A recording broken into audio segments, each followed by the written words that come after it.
Good morning students. आज हम chapter 5 है हमारा खाद्य प्रसंस्करण एवं प्रौद्योगिकी।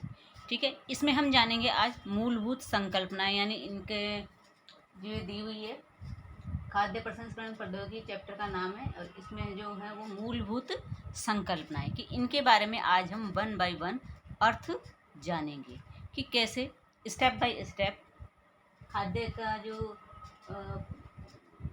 प्रोसेसिंग होती है वो एक खेतों से और हमारे घरों तक किस प्रकार से पहुंचते हैं, ये सारी प्रोसेस हम इनके माध्यम से समझेंगे। तो इसमें एक एक चीज़ का अर्थ बताया गया। फर्स्ट इसमें खाद्य विज्ञान क्या होता है, सेकंड है खाद्य संसाधन क्या होते हैं, फिर है खाद्य प्रौद्योगिकी क्या होती है, और खाद्य विनिर्माण क्या होता है। तो आज जो हम ये चीज़ें पढ़ने जा रहे हैं वो एक पिक्चर शेयर करके ही पढ़ते हैं, जैसे कि हम ऑनलाइन क्लासेस में, तो वैसे ही हम पढ़ेंगे। तो जो मेन टॉपिक्स हमारे जो मूलभूत संकल्पनाएं हैं वो ये, उसके बाद है इसकी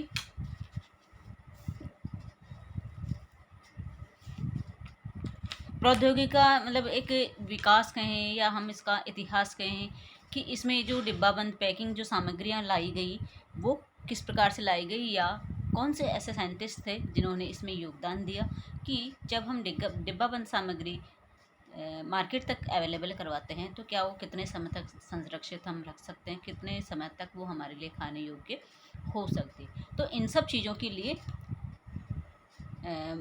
है जो कई ऐसे साइंटिस्ट रहे हैं जिन्होंने इसमें अपना योगदान दिया है। और देखिए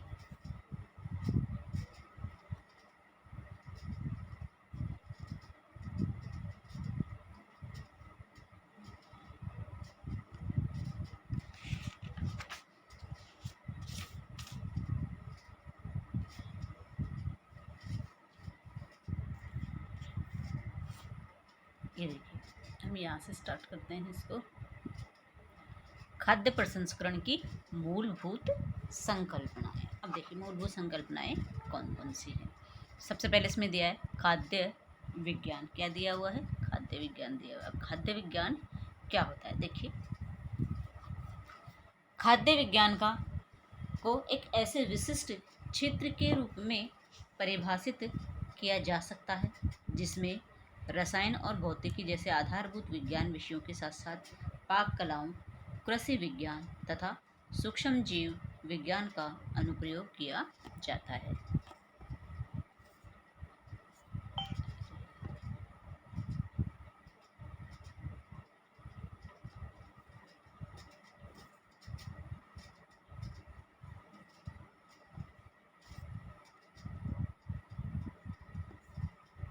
देखिए फर्स्ट है हमारा खाद्य विज्ञान क्या होता है। इसकी डेफिनेशन हम समझते हैं कि वाकई में खाद्य विज्ञान क्या है। तो इसमें देखिए खाद्य विज्ञान को एक ऐसे विशिष्ट क्षेत्र के रूप में परिभाषित किया जा सकता है जिसमें रसायन और भौतिकी जैसे आधारभूत विज्ञान विषयों के साथ साथ पाक कलाओं, कृषि विज्ञान तथा सूक्ष्म जीव विज्ञान का अनुप्रयोग किया जाता है। खाद्य वैज्ञानिकों को खाद्य पदार्थों के संगठन, फसल काटने से, अब देखिए यहाँ से शुरू होता है हमारा मेन कि इसका मीन्स क्या है। यहाँ पे भाई इसमें सारी चीज़ें ले ली गई है, पाक कलाएँ ले ली गई है, जीव विज्ञान, भौतिक विज्ञान सबको इसमें शामिल कर लिया गया है। फिर इसमें बताया गया है कि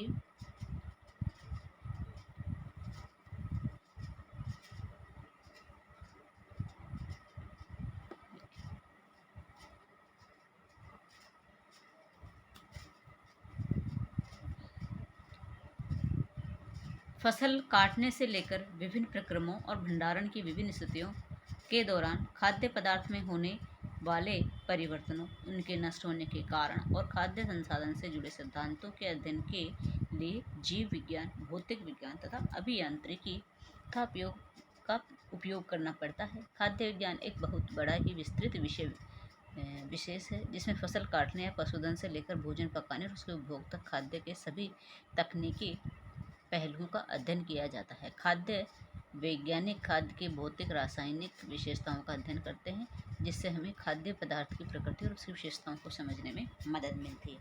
अब देखिए यहाँ पे क्या दिया हुआ है, खाद्य विज्ञान। अब विज्ञान क्या होता है, मतलब खाद्य के बारे में। खाद्य से मतलब खाद वो जो पेड़ पौधों में देते हैं वो वाला खाद नहीं।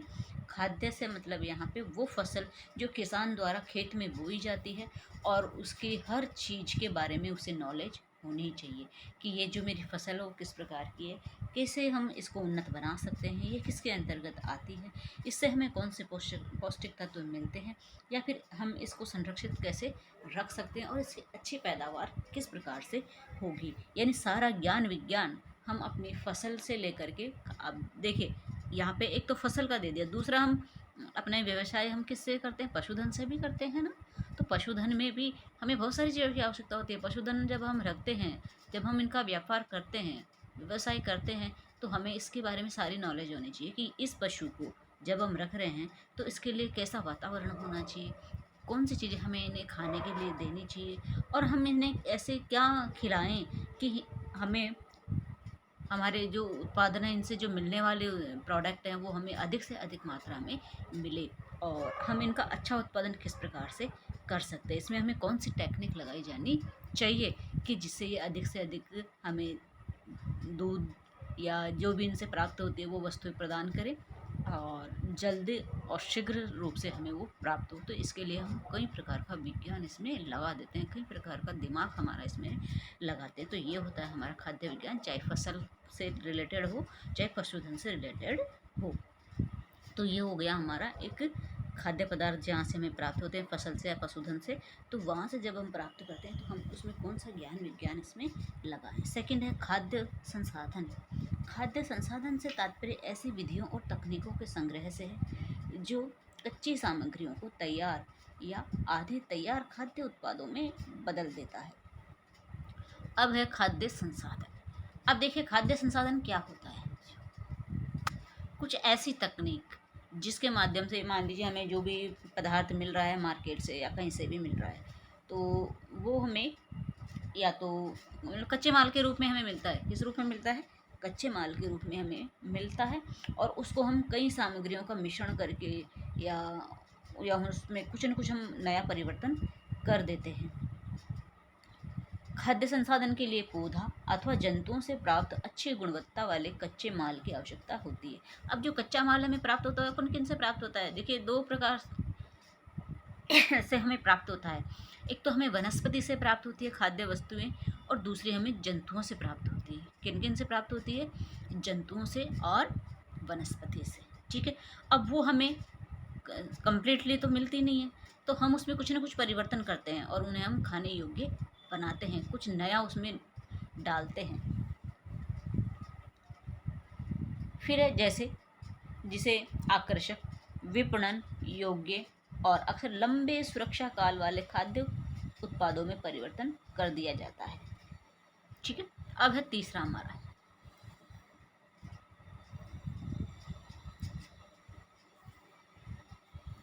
तीसरा है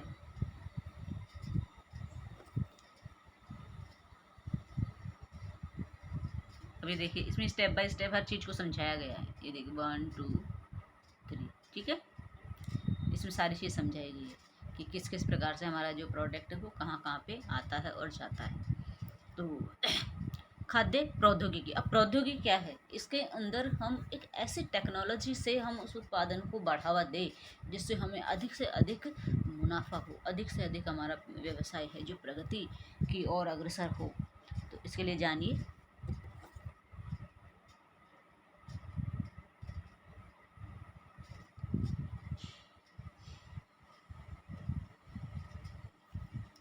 अब इसमें खाद्य प्रौद्योगिकी। प्रौद्योगिकी एक ऐसा विज्ञान है जिसमें वैज्ञानिक अनुप्रयोगों के साथ साथ सामाजिक आर्थिक ज्ञान तथा उत्पादन के वैध नियमों का व्यावहारिक उपयोग होता है।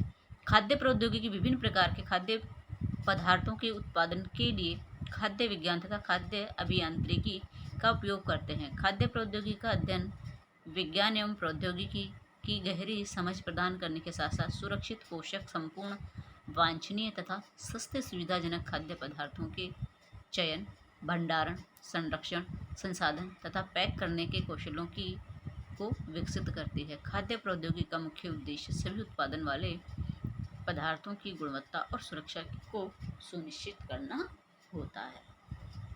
क्लियर? इसमें हम बहुत सी ऐसी टेक्निक लगाएंगे जिसके माध्यम से हमारा जो प्रोडक्ट है, हमारी जो प्रौद्योगिकी है, वो अधिक उत्पादन जिससे हमें प्राप्त होगा। और इसमें जैसे मान लीजिए माल हमारे पास कच्चे माल के रूप में आ गया, कच्चे माल के रूप में हमने अपना ज्ञान और कौशल लगा के एक अच्छे संसाधन को प्राप्त कर लिया। उसके बाद हम क्या करते हैं, उसमें टेक्नोलॉजी इसलिए लगाते हैं कि वो लंबे समय तक हमारे लिए सुरक्षित रहे। तो उसमें हम कई चीज़ों का मिश्रण करते हैं पैक करते समय।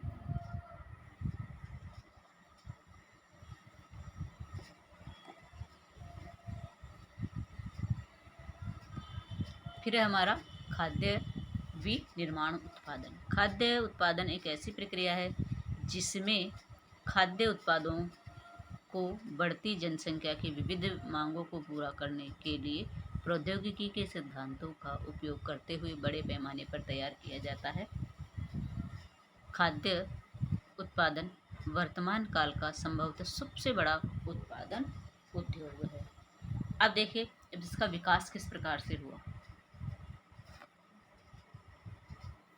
वैसे तो खाद्य प्रौद्योगिकी के क्षेत्र में शोध कार्य कई दशकों से किए जा रहे थे, लेकिन वर्ष 1810 में, देखिए 1900 की बात नहीं कर रहे, 2000 की बात नहीं कर रहे, अब ये जो प्रक्रिया हमारी है कि हम किस प्रकार से अपने संसाधन को अधिक लंबे समय तक सुरक्षित रख सकते हैं, कौन सी ऐसी विधियां अपनाई जाए कि हम अपने खाने योग्य जो पदार्थ हैं उनको लंबे समय तक रख सकें, या एयर टाइट बंद करके या खुला रख के या जैसे भी हम रखना चाहें हम उसको रख सकते हैं। तो उसमें देखिए वैसे तो खाद्य प्रौद्योगिकी के क्षेत्र में शोध करने के कई दशकों से किए जा रहे थे, लेकिन वर्ष 1810 में निकोलस, इसमें नाम भी दिया हुआ है, जो निकोलस नाम का एक व्यक्ति है, पर्सन है, उसने देखिए किस प्रकार कौन सी चीज़ों का इसने विनिर्माण किया और उन्हें लंबे समय तक रखा।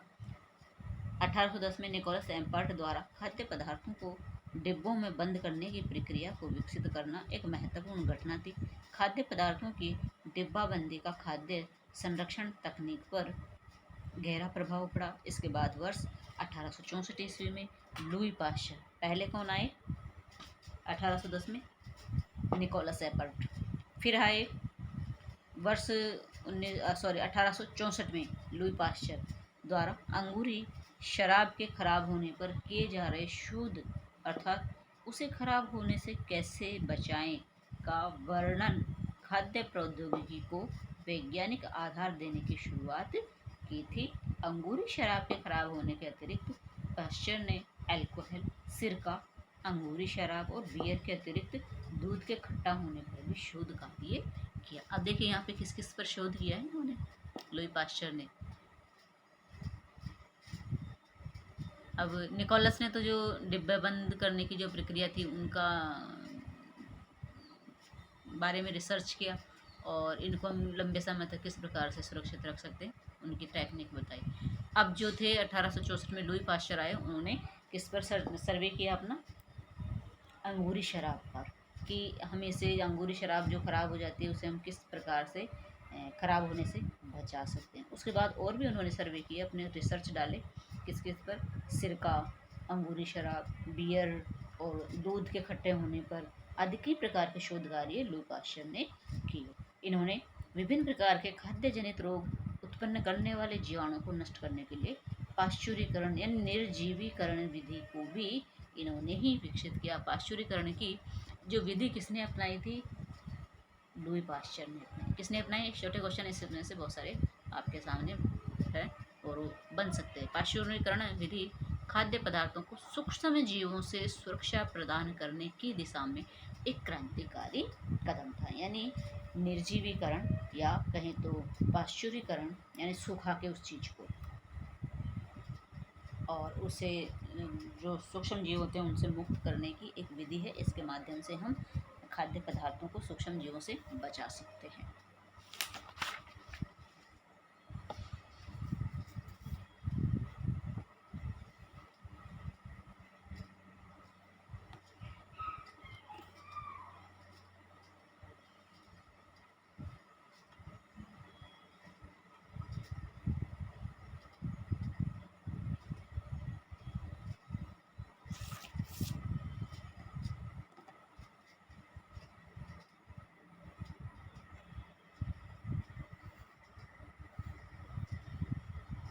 ये देखिए 2 साइंटिस्ट थे जिन्होंने इस पर काम किया।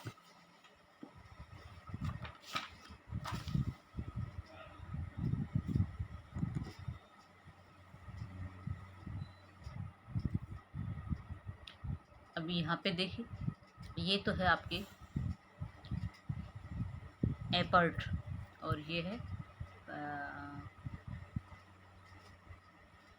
Louis Pasteur. कौन है ये? लुई पाश्चर और ये एपर्ट। तो डिब्बेबंद सामग्री पे जो प्रयोग किया वो किसने किया? निकोलस एपर्ट ने किया। और पाश्चुरीकरण विधि के जनक कौन है? लुई पाश्चर माने जाते हैं। अब देखिए, खाद्य प्रौद्योगिकी का प्रयोग 20वीं सदी की शुरुआत से 20वीं सदी की शुरुआत से सेवा की आवश्यकता की पूर्ति के लिए किया गया। इसके बाद 2 विश्व युद्धों, अंतरिक्ष अभियानों तथा उपभोक्ताओं द्वारा विभिन्न उत्पादों की बढ़ती मांग ने खाद्य प्रौद्योगिकी के विकास को और अधिक प्रोत्साहित किया। इस दौरान कामकाजी महिलाओं की आवश्यकताओं को विशेष रूप से पूरा करने के लिए तत्काल मिलाकर बनने वाले सूप, मिश्रण और पकाने को तैयार खाद्य पदार्थों को विकसित किया गया। अब इसको छोड़िए, तो फालतू की बात है। अब हम आ जाते हैं, पर इतना हो नहीं पाएगा। मेन चीज़ ही अब मैं इसमें आपके सामने क्लियर कर देती हूँ, ठीक है। हम आ जाते हैं सीधे ही आज। ये देखिए, मेन चीज़ इसमें ये है, कितना है अपने पास? 4 मिनट है। 4 मिनट में ये हो जाएगा। अब जो हमारे सामने जो प्रोडक्ट होते हैं, वो प्रोडक्ट कई प्रकार के होते हैं। देखिए, जब हम कोई भी डिब्बाबंद सामग्री मार्केट से खरीदते हैं, मार्केट से खरीदते समय हमें किन किन चीज़ों का ध्यान रखना चाहिए? मतलब कुल मिला के इसमें ये भी है कि कोई भी पौष्टिक तत्व जो हमारे दैनिक आवश्यकताओं की पूर्ति करता है, जब हम उन्हें मार्केट से खरीदते हैं और मार्केट से खरीदते समय हमें उन पर जो ध्यान देने वाली चीज़ है, हम किस किस चीज़ पर हम अपना ध्यान दें। तो फर्स्ट है हमारा उत्पाद का नाम, कि जो प्रोडक्ट है वो किस नाम से है, क्योंकि इसमें क्या होता है कि जाली कंपनियां भी फर्जी नाम से उसी टैग का एक दूसरा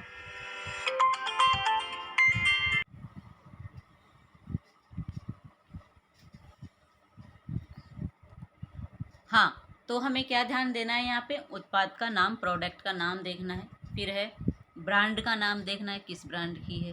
फिर सबसे पहले तो प्रोडक्ट का नाम देखो। कई बार हम मार्केट जाते हैं तो हम क्या करते हैं कि हमें लेना कुछ और होता है, लेकिन हम दूसरा ले लेते हैं। जिस चीज़ की हमें ज़रूरत होती है वो नहीं ले पाते। कई बार वो मिले जुले भी हो जाते हैं, या फिर हमारे समझने की भी कमी हो जाती है। तो हम सबसे पहले क्या देखेंगे कि जो हमने प्रोडक्ट लिया है वो कौन सा है। फिर उसके बाद देखेंगे ब्रांड का नाम, कि किस ब्रांड की है ये। जैसे ब्रांड से हम यहाँ पे ले सकते हैं, मार्क भी होते हैं, जैसे FSSAI है, एग मार्क है, और बहुत सारे ऐसे मार्क होते हैं जो कि हमें देखकर ही लेना चाहिए कि किस मार्क का प्रोडक्ट है। फिर है निर्माता का नाम देखें, पता देखें, कंट्री देखें। जैसे कई बार हमारे प्रोडक्ट पे लिखा हुआ था made in China, made in India, ठीक है, तो वहाँ कंपनी का नाम भी देखें और उनका कंट्री का, देश का भी देखना चाहिए कि कहाँ पे बनी हुई है। फिर ट्रेडमार्क, जो ट्रेडमार्क जैसे कि अभी इसमें दिया हुआ है FSSAI है, और एग मार्क है, जो मानक चिन्ह होते हैं उनको हम बोलते हैं ट्रेडमार्क। अब देखिए, अब इतना टाइम अपने पास है नहीं वैसे, अभी मैं आपको एक दिखाई देती हूँ फिर भी।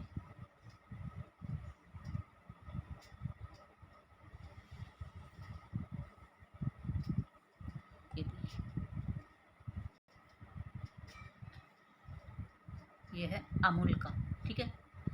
अब इसमें एग्जाम्पल दिया हुआ है, अब इसमें सारी चीज़ें दी हुई है, क्लियरली दी हुई है। देखिए, इसमें प्रोडक्ट भी दिया हुआ है, इसके LIC नंबर भी दिए हुए हैं, और इसमें ये प्रोडक्ट का नाम दिया है, जैसे अमूल है। फिर इसमें क्वांटिटी दी है, कितनी क्वांटिटी, किन किन चीज़ों का, इसमें ये सारा, ये देखिए ये सारा इसमें मिश्रण है। फूड कर मतलब सारी जानकारी इसके अंतर्गत होती है। ये देखिए, अब इसमें हम देख लेते हैं किन किन चीज़ों को हम जानते हैं। इसमें फर्स्ट है मानकीकरण, चिन्ह को देखते हैं। फिर है निर्माण और ख़राब होने की संभावित दिन, एक्सपायरी डेट, मैन्युफैक्चरिंग और एक्सपायरी डेट। सामान का सही माप यानी वजन सही है ना, जितना ये बोल रहा है क्या इतना इसमें वेट है। फिर है उत्पाद में डाले गए रंग और परिरक्षकों का विवरण, कि इसमें जो मिश्रण के लिए कुछ चीज़ें डाली गई है क्या वो सही है, जो लंबे समय तक हमारे लिए संरक्षित रख सके खाद्य पदार्थ को। अधिकतम फुटकर मूल्य यानी एमआरपी। फिर है उसमें मिलाई गई सामग्री मिश्रण जो किया जाता है, बेच नंबर देखना है, लाइसेंस नंबर देखना है, प्रयोग और भंडारण संबंधी आवश्यक निर्देश हमें देखना है, मात्रा की जानकारी देखनी है कि जो चीज़ें इसमें, जैसे ये मात्रा की जानकारी यहाँ पे इसमें देखिए, ठीक है, तो ये मात्रा की जानकारी भी हमें होनी चाहिए। फिर है प्रयोग संबंधी चेतावनी। प्रयोग संबंधी चेतावनी होती है कि इसको किस प्रकार से हमें यूज़ में लेना है, कैसे, जैसे मैगी के पाउच पे होता है कि इसको काटो, खोलो, पानी चढ़ाओ, फिर उसको 3 मिनट तक बॉईल होने दो, फिर उसमें मैगी डालो, फिर बंद कर दो, फिर खाना। ये सारी चीज़ दी हुई है ना, बनाने की विधि भी इसमें दी गई होती है। तो आज के लिए इतना है, धन्यवाद।